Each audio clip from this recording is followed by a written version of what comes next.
የኢትዮጵያና የኤርትራ ጀቶች ብቸኛዋ ጀትና የቀጠለው ውጥረት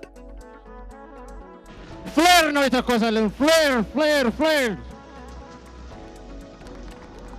The sky is ours። አሁን ላይ ኢትዮጵያና ኤርትራ ግልጽ የሆነ ውጥረት ላይ ይገኛሉ። የሀገራቱ መሪዎችም በግልጽ እስከ መወቃቀስና እስከ መዛዛት ደርሰዋል። በሁለቱም ሀገራት በኩል ወታደራዊ የሚመስሉ ዝግጅቶች እንዳሉ መረጃዎች ያሳያሉ። ኢትዮጵያ አየር ኃይሏን በከፍተኛ ደረጃ እያጠናከረች ሲሆን በተለይም ጀቶችን ለመታጠቅ ከፍተኛ እንቅስቃሴ ላይ መሆኗን በርካታ መረጃዎች ያሳያሉ።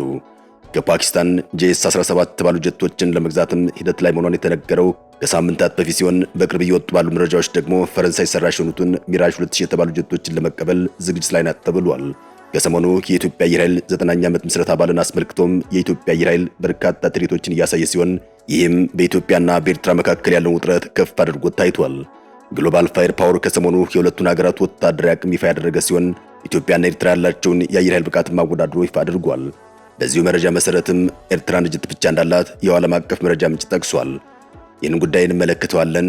እስከ መጨረሻው ድረስ አብራችሁን ቆዩ።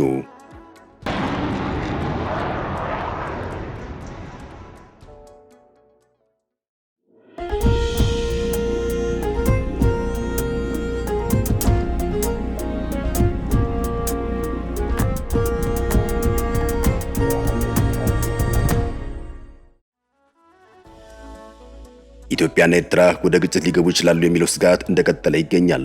ሁለቱ ሀገራት ኤርትራ በማዕቀብና በተፈጥሮ ኃይል እጥረት ምክንያት ኢኮኖሚያ የተዳከመ ሲሆን በአንጻሩ ኢትዮጵያ በውስጣዊ ግጭቶች ምክንያት ከፍተኛ ኪሳራ አስተናግዳለች።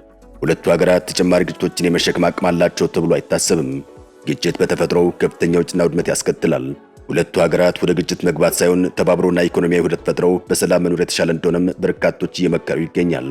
ሆኖም ግን በቀይ ባህር ጉዳይ ኢትዮጵያ ያነሳችው የታሪክ ጥያቄ ከኤርትራ የተሰጠው ልክ ያልሆነ ምላሽ ወደ ግጭት ሊያመራ ይችላል ተብሎም በርካቶች ስጋታቸውን እየገለጹ ይገኛል። በዚህ ምክንያት ሁለቱ ሀገራት ወደ ግጭት ከገቡም ምን ይፈጠራል የሚለውም የብዙዎች ስጋት ሆኖ ቀጥሏል። ግሎባል ፋየር ፓወር የሁለቱን ሀገራት ማለትም የኢትዮጵያና ኤርትራን የዘንድሮ ወታደራዊ አቅም በሚመለከት ደረጃዎችንና ዝርዝሮችን አውጥቷል። የ145 ሀገራትን አጠቃላይ ወታደራዊ አቅም ያነጻጸረው ግሎባል ፋየር ፓወር የአፍሪካ ቀንድ ሀገራትን የአየር ኃይል አቋም ባላቸው መሳሪያና ዝግጅት ያወዳደረ ሲሆን ኢትዮጵያ ከምስራቅ አፍሪካ በጦር አቅም ደረጃ አንደኛ ላይ ያስቀምጧታል። በህዝብ ቁጥርና በመልክዓ ምድር ስፋት እንዲሁም በጂዲፒ ከምስራቅ አፍሪካ ቀዳሚ የሆነች ኢትዮጵያም በወታደራዊ አቅምም ከምስራቅ አፍሪካ ቀዳሚዋ ሆናለች። ከዚሁ መረጃ በመነሳትም የኢትዮጵያና ኤርትራን አየር ኃይል ያለውን አቅም እንመልከት። መረጃውን ያወጣው ግሎባል ፋየር ፓወር ሲሆን በበርካታ መመዘኛዎቹም የዚህ ተቋም ደረጃዎችና መረጃዎች ተቀባይነት አላቸው። ሆኖም ግን 100% ትክክል ናቸው ተብሎ ለመቀበል አዳጋች እንደሆነ ይነገራል።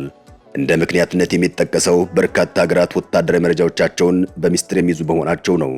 ለማንኛውም ድረገጹ ሀገራቱ ያላቸውን አጠቃላይ ወታደራዊ ለማወዳደር በተጠቀማቸው ወደ 60 የሚጠጉ መስፈርቶች ነው። ግምት ውስጥ ከገቡ መስፈርቶች መካከል ወታደራዊ ቁመና፣ የፋይናንስ አቅምና ሎጂስቲክ ይጠቀሳሉ።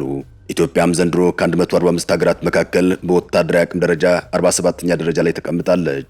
በዚህም ከዚህ ቀደም በዝርዝር ከነበሩ ስፍራዎች ከፍ ያለች ሲሆን ያለው አጠቃላይ የአየር ኃይል አውሮፕላኖች መጠንም 104 ሲሆን ከ145 ሀገራት 66ኛ መሆኑ ተመልክቷል። ግሎባል ፋየር ፓወር ባስቀመጠው በእያንዳንዱ ዝርዝሮች ላይ ዝግጁነትን ይመዝናል። ዝግጁነት የሚለካው ከአሜሪካ አየር ኃይል 75% አማካይ ነጥብ አንጻር እንደሆነም ድረገጹ ይጠቁማል። ይህም በአጠቃላይ የሰራዊት ዝግጁነት፣ የመሳሪያ ዘመናዊነት፣ የመሳሪያ እድሳትና የመሳሰሉትን ያካትታል። አገራቱ ካላቸው አጠቃላይ የአየር መሳሪያ አንጻር እያንዳንዱ አይነት ምን ያክሉ ድርሻ እንደሚሸፍን ለመጠቆም በመቶኛ ተሰልቶ ተቀምጧል። በእያንዳንዱ መስፈርት ኢትዮጵያ ከ145 ሀገራት ጋር ተወዳድራም ነጥብ ተሰጥቷታል። የተዋጊ አውሮፕላኖች ወይም ፋይተርስ 24% ሲሆን ዝግጁነት 15% ተቀምጧል።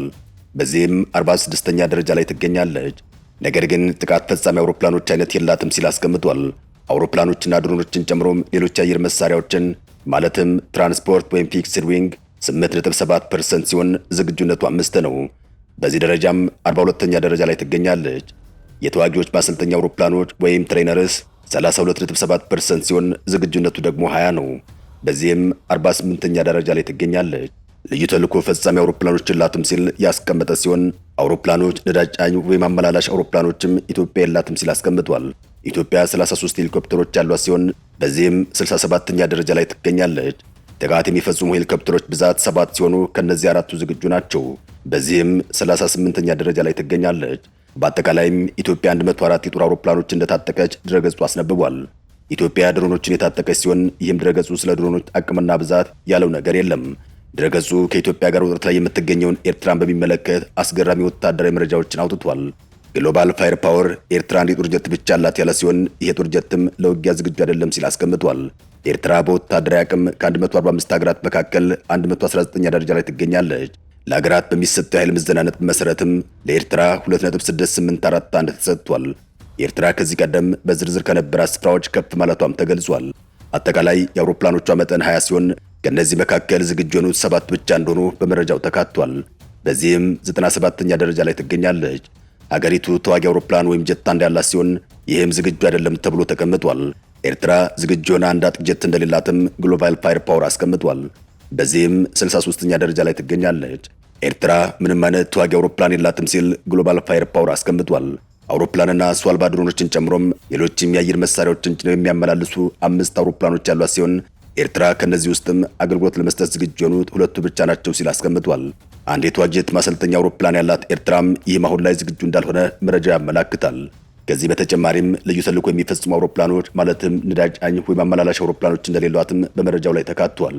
13 ሄሊኮፕተሮች ያሏት ኤርትራ ከነዚህ ውስጥም 5ቱ አገልግሎት መስጠት ይችላሉ። ኤርትራ ጥቃት የሚፈጽሙ ሄሊኮፕተሮች 6 ያሏት ሲሆን ዝግጁ የሆኑት ደግሞ 2 ብቻ እንደሆኑም በመረጃው ላይ ተካቷል። በግሎባል ፋየር ፓወር የወጣው የኤርትራ ወታደራዊ አቅም ዝቅተኛ መሆኑን ያሳያል። ሆኖም ግን የግሎባል ፋየር ፓወር መረጃዎች 100% የተረጋገጡ ናቸው ሊባል አይችልም። በዚህም 100% የሀገራቱ ወታደራዊ አቅም በዚህ መረጃ ብቻ መመዘን ተገቢ ነው ተብሎ አይታመንም። ከዚህ የራቀ ባይሆንም የተወሰነ ልዩነት ሊኖር ይችላል ተብሎ ይታሰባል። በ2026 ግሎባል ፋየር ፓወር የሀገራቱ ወታደራዊ አቅም ደረጃ ዝርዝር ውስጥ ከ54ቱ የአፍሪካ ሀገራት መካከል 38ቱ ብቻ የተካተቱ ሲሆን የኢትዮጵያ ጎረቤት የሆነችው ጅቡቲም ካልተካተቱ ውስጥ ትገኛለች። በአጠቃላይ ወታደራዊ አቅም ሲታይ ከአፍሪካ ከ1 እስከ 5ኛ ደረጃ ላይ የሚገኙት ግብፅ፣ አልጄሪያ፣ ናይጄሪያ፣ ደቡብ አፍሪካና ኢትዮጵያ ናቸው። ከኢትዮጵያ ጎረቤት ሀገራት መካከል ከአፍሪካ በወታደራዊ አቅም ጥንካሬ ሱዳን 9ኛ ላይ፣ ኬንያ 12ኛ፣ ደቡብ ሱዳን 23ኛ፣ ኤርትራ 25ኛ እና ሶማሊያ 34ኛ ደረጃ ላይ ይገኛሉ። ከዓለም አሜሪካ፣ ሩሲያ፣ ቻይና፣ ህንድና ደቡብ ኮሪያ በወታደራዊ አቅም ከ1 እስከ 5 ያለውን ደረጃ ይዘዋል። ላይቤሪያ፣ ሱሪናም፣ ሴንትራል አፍሪካ ሪፐብሊክ፣ ቤሊዝ እና ቡታን በዝርዝሩ መጨረሻ ላይ የሚገኙ 5 ሀገራት ሆነው ተመዝግበዋል። በዚህ ደረጃ ማውጣት ላይ አጠቃላይ የአውሮፕላን ብዛት፣ ተዋጊዎችና የተዋጊ አይነቶች ይጠቀሳሉ። አውሮፕላኖችና ድሮኖች ጨምሮም ሌሎች የአየር ኃይል መሳሪያዎችን እንዲሁም የተዋጊዎች ማሰልጠኛ አውሮፕላኖች ይገኙበታል። በተጨማሪም ልዩ ተልዕኮ የሚፈጽሙ አውሮፕላኖችና ተዋጊ አውሮፕላኖች ነዳጅ ጫኝ ወይም አመላላሽ ተካተዋል። በመጨረሻም ሄሊኮፕተርና ጥቃት የሚፈጽሙ ሄሊኮፕተሮች በዝርዝር ተጠቅሰዋል። ግሎባል ፋየር ፓወር ያካተታቸው መረጃዎች ለመጨረሻ ጊዜ በድረገጹ ላይ የወጡት በአዲሱ የአውሮፓውያን ዓመት 2026 መግቢያ ላይ እንደሆነም በመረጃው ላይ ተመላክቷል። ይሄው የሀገራትን ወታደራዊ አቅም የሚመዝነው ተቋም መረጃዎችን የሚያጠናክረው የተለያዩ ይፋዊ መረጃ ምንጮችን መሰረት በማድረግ በመሆኑም ሀገራት በሚስጥር የሚይዟቸው መረጃዎች አያካትትም። ኢትዮጵያም አየር ኃይሏን በተመለከተ እያጠናከረች ትገኛለች። የአራተኛ ትውልድ ጀቶችን እየታጠቀች ያለችው ኢትዮጵያም 5ኛ ትውልድ ጀቶችን ለመታጠቅ እየሰራች እንደሆነም እየተገለጸ ይገኛል። የኢትዮጵያ አየር ኃይል 9ኛ ዓመት ክብረ በዓልን አስመልክቶም ጠቅላይ ሚኒስትር አብይ አህመድ ባደረጉት ንግግር እንደ አውሮፓውያን አቆጣጠር በ2030 የኢትዮጵያ አየር ኃይልን አቅም ወደ 5ኛ ትውልድ ለማሸጋገር እቅድ መያዙን ተናግረዋል። 5ኛ ትውልድ ወይም ዘመነኛ የውጊያ አቅም ያላቸው ምጡቅ የጦር መሳሪያዎችን ያካትታል። ጠቅላይ ሚኒስትሩ በንግግራቸው ላይ የኢትዮጵያ አየር ኃይል አቅም የሚገኝበትን ዘመናዊ ቁመና በመግለጽ አገሪቱን ለሚገዳደሩ ኃይሎች ማስጠንቀቂያ አዘል መልእክት አስተላልፈዋል። ሚግ 21 ላይ ቆመው የቀሩ ላሏቸው ሀገራትም የኢትዮጵያ ሉዓላዊነትና ጥቅምን ለማስጠበቅ በተጠንቀቅ የሚጠባበቅ ጠንካራ አየር ኃይል እንዳላትም የሚጠቁም ንግግር አድርገዋል። በቀጣዮቹ 5 ዓመታት ውስጥም የኢትዮጵያ አየር ኃይል በዘመናዊ መሳሪያ እንዲሁም በሰው ኃይል ከ4ኛ ትውልድ ወደ 5ኛው ትውልድ እንደሚሸጋገርም አስረግጠው ተናግረዋል።